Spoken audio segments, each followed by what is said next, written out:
گروپی شاخەوانی هەڵگۆرد بەشداریمان کردووە لە خلیسکانەی سەربەفر لە هەڵگۆرد.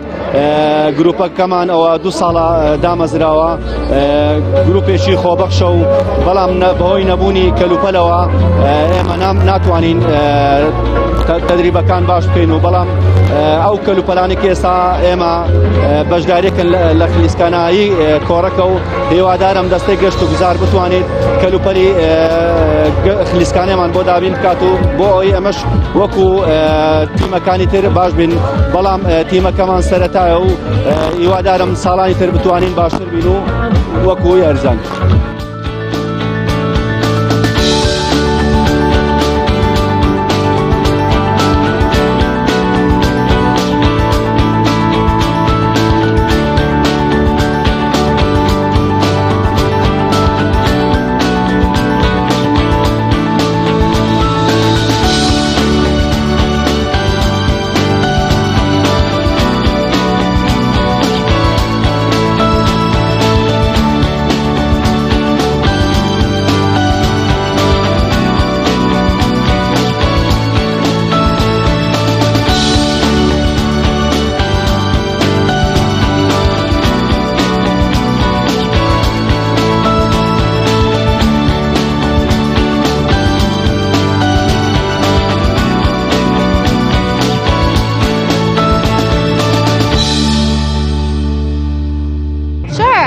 I'm from the US, from America.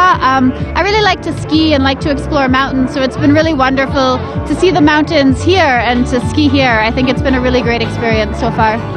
بەڵێ لە ئەمریکا هاتوومە کوردستان شوێنێکی گونجاوە بۆ یاریکردن و خەڵکەکەی زۆر میوان دۆستن. تەشەکورتانەکەن هەموو لایەک هاوکارمان بوون، زۆر سپاسانەکەن. من وەک سۆران سابرۆ لە ئایزانی خلیسکێنەی سەربەفر لە پێنجۆنە بەشداری ئەم فیستیڤاڵم کردووە.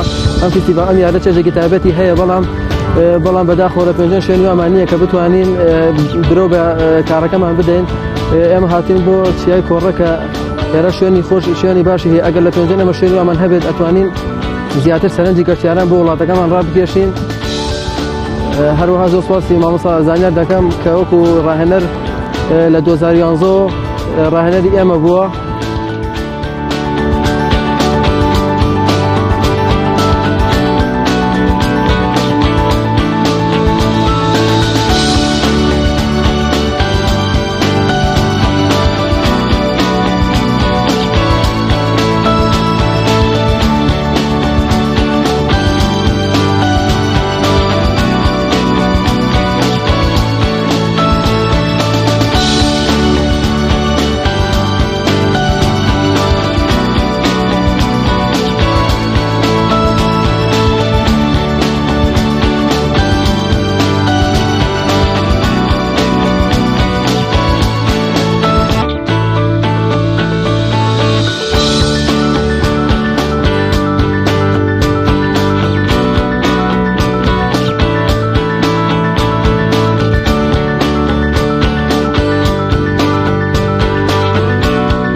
ئێمە وەکو گروپ شاخەوانی هەڵگورد ئیمڕۆ بەشداریمان کرد لەو فستیڤاڵە. خۆشبەختانە توانیمان ئاسێکی زۆر باش پێشکەش بکەین. سەرەڕای نەبوونی کەلوپەلی باش و ئەشیای پێویست و نەبوونی مامۆستای باش و یان کەلوپەلی پێویست، بەڵام ئێمە بەردەوام بووین لەسەر کار و سالاکیەکانمان. شوێنەکەش زۆر باشە، بەڵام چەند مەسافەکە زۆر باش نییە، بەڵام شوێنەکە توانین سالاکی خۆمان تا ڕادەیەک عەرز بکەین.